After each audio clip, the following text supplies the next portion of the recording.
반갑습니다. 송주준입니다. 최근 들어 민주당 내부에서 묘한 이야기 한 가지가 나오고 있죠. 이재명 대표가 10월달 전후로 해가지고 사퇴를 할 것이다. 그리고 그 후임으로 김두관을 임명을 할 것이다. 그러니까 완전히 조선에 수렴청정을 하다시피 그렇게 하겠다라는 것인데, 모르겠습니다. 이런 얘기가 나오는 것 자체가 평상시 이재명이가 당을 어떤 식으로 운영해 왔는지가 대놓고 그냥 뭐 비선실세가 되겠다는 얘기니까 참으로 진짜 딱할 노릇인데, 물론 뭐 예상은 되죠. 이런 얘기가 진짜로 나왔고, 뭐 구체적으로 지금 뭐 친명계원 40명 가까이 모여가지고 합의를 봤다라는 얘기까지 나왔음에도 불구하고, 그러니까 이런 얘기가 나오려면은 최소한 실제로 그런 어떤 조짐이나 아니면 그런 어떤 모습이 있었다라는 뜻인 건데, 그럼에도 불구하고 이재명이 나중에 가가지고 존경한다라고 했더니 진짜 존경하는 줄 알았더라. 특권 내려놓는다라고 했더니 특권 내려놓는 줄 알았나 보다. 뭐 이따위 소리 하듯이 또 그렇게 말을 바꾸지 않겠습니까? 뭐 뻔한 거겠죠. 근데 우리가 좀 주목해 봐야 되는 거는 이게 약간 완전히 비현실적인 얘기는 아닐 수도 있다라는 겁니다. 왜냐면은 지금 민주당의 지지율이 기억나시죠? 그렇죠? 윤석열 정부가 출범한 직후로 최저치를 찍었다. 29%를 찍었다라고 하는 보도가 나왔습니다.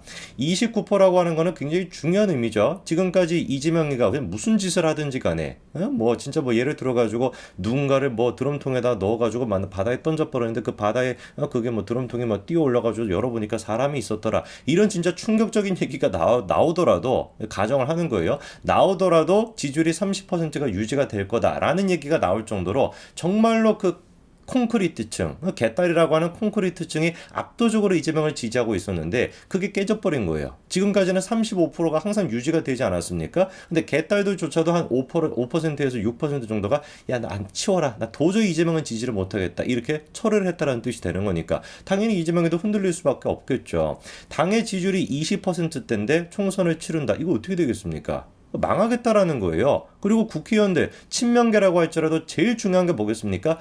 배지죠, 배지. 사실 배지를 한번 더 달겠다고 그렇게나 치욕적인 일까지 겪으면서 이재명의 코딱지까지 파주면서 그렇게 옆에 들러붙어 있는 거 아니겠습니까? 근데 그 배지를 못 달게 된다라고 한다면은 당연히 친명계 의원들도 이재명을 버릴 수밖에 없겠고, 제가 보기엔 아마 제일 먼저 버릴 게 이재명일 거예요. 아니지, 제일 먼저 버릴 사람들이 그것도 맞네. 이재명도 제일 먼저 버릴 거고, 이재명을 제일 먼저 버릴 사람도 누구겠습니까? 친명계 의원일 겁니다. 자, 그런데 말이죠.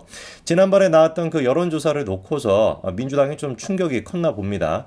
그리고 이렇게 충격이 컸을 때 사람들이 정신을 놓게 되고 대부분 이제 현실을 또 왜곡하지 않습니까? 그래서 민주당 지금 내부적으로 나오고 있는 얘기가 이겁니다. 야, 리얼미터 조사를 한번 봐봐라. 국민의힘이 망했다라는 거예요. 어떻게 망했는지를 들어보니까 벌써부터 웃음이 나는데, 한 2주 전만 하더라도 서울권에서 민주당과 국민의힘 두 당의 지지율 격차를 보니까 국민의힘이 오히려 앞서 나가는 결과가 나왔었는데, 지금 같은 경우는 어떻다라는 거예요? 국민의힘이 놀랍게도 서울 지역에서 10% 가까이나 급락을 했다. 그리고 민주당 같은 경우는 49%로 높아졌다라는 겁니다. 자, 그런데 사실 다 의미가 별로 없어요. 지들이 그렇게나 믿고 맹신하고 있는 리얼미터, 그 조사에서 어떻게 됐습니까? 윤석열 대통령의 지지율이 4주 만에 반등하기도 했거든요. 이게 말이 앞뒤가 하나도 안 맞는 거 아니겠습니까? 뭐 앞만 있는 거 같고 뒤만 있는 거 같아. 말이 좀 안 되나요? 뭐 어쨌거나 말이 앞뒤가 하나도 안 맞지 않습니까? 윤석열 대통령의 지지율이 떨어지면 또 모르겠습니다. 근데 같은 조사에서 윤석열 대통령의 지지율은 4주 만에 반등을 했는데 오히려 지금 민주당 같은 경우는 또 지지율이 올라가고, 이거 말이 안 되잖아요. 둘 중에 하나만 해야지. 그래가지고 우리가 좀 본질적으로 생각을 해봐야 되는 게, 리얼미터라고 하는 조사 자체가 굉장히 편향된 결과를 내놓고 있는 거 아닐까라는 것인데요. 결론부터 말씀을 드리면 제가 보기에 리얼미터의 조사 결과는 김어준의 여론조사 기간 여론조사 기간인 것인지 선동 기간인 것인지 남로당인 것인지 모르겠지만 그거보다도 더 편향적입니다. 이거 한번 보십시오.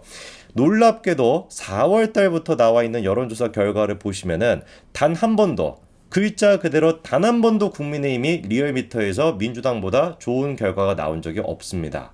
말이 안 되잖아요. 그렇죠? 4월 달부터 지금까지 단 한 번도 민주당이 진 적이 없다라는 것 자체가 굉장히 편향적이라는 걸 알 수가 있는데, 다른 여론조사 결과를 한번 보자고요. 이런 게 이제 정상적인 그래프인 거 아니겠습니까? 엎치락 뒤치락 하는 거죠. 그렇죠? 어떤 이슈가 터졌을 때 국민의힘이 조금 앞서기도 하고 반대로 민주당이 앞서기도 하고, 이래야지 우리가 봤었을 때 신빙성 있는 자료다라고 하지 않겠습니까? 아니, 이거는 정치를 다 떠나가지고 누구를 붙잡고 물어보든지 간에 정당에 대한 지지율을 이렇게 쭉 추세를 보여줬었을 때 단 한 번도 4월 때부터 단 한 번도 민주당이 진 적이 없는 여론조사 결과랑 이슈가 터질 때마다 이렇게 엎치락뒤치락하는 여론조사 결과 두 가지를 놓고 보면은 어떤 게 더 신빙성이 있겠습니까? 당연히 후자가 더 신빙성이 있는 것이죠. 그리고 그 후자의 결과로 봤을 때 최근에 민주당의 지지율이 어떻다라는 거예요? 폭락을 했다. 즉 29% 윤석열 정부 출범 직후부터 지금까지 최저치를 기록했다라는 게 바로 그 여론조사 결과였습니다. 그게 바로 이제 한국갤럽의 여론조사인데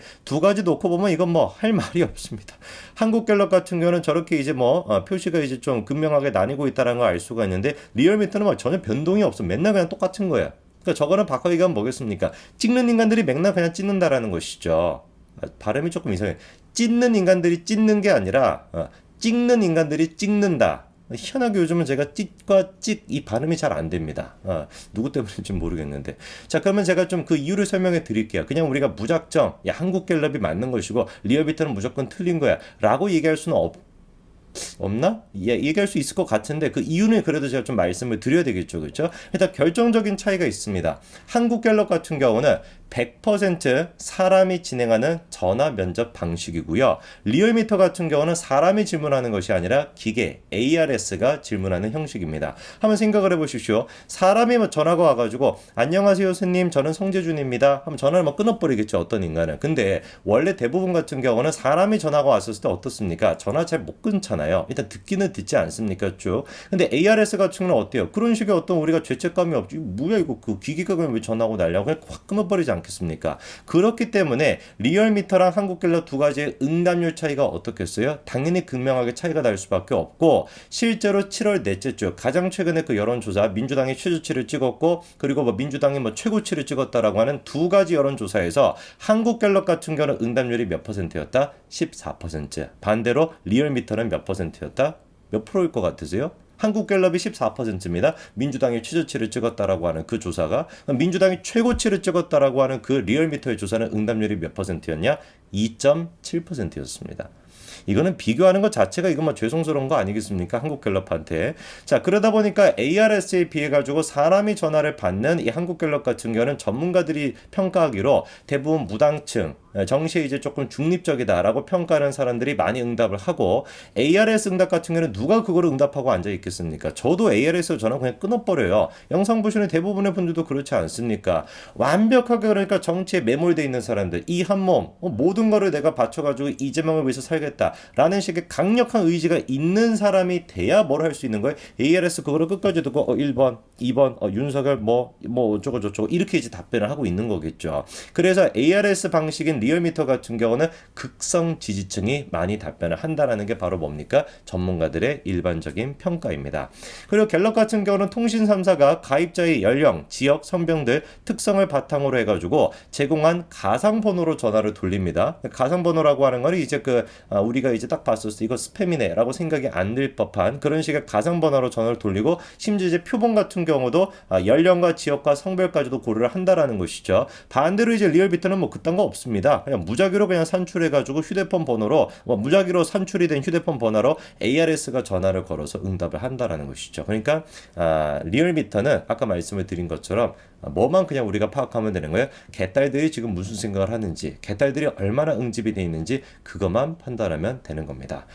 참으로 좀 딱하죠. 객관적으로 민주당 내부적으로도 알고 있는 겁니다. 객관적인 어떤 지표를 봤을 때 이재명 체제가 지금 무너지고 있다라는 거. 29%라고 하는 거를 뭐 개딸들이야 그렇게 뭐 생각을 안 하겠지만 민주당 내부적으로 표가 신경이 쓰이는 배지를 또 달아야 된다라고 생각하는 국회의원들 입장에서는 당연히 이게 큰 의미가 있을 수밖에 없겠고 이게 만약에 한국갤럽에서 다음 2주 이후에 있을 그 여론조사에서도 20%가 유지가 된다? 정말로 그럼 뭐가 가능할 수도 있는 거예요? 10월 달에 이재명이가 자진 사퇴하는 구조도 나올 수가 있다라는 것이죠.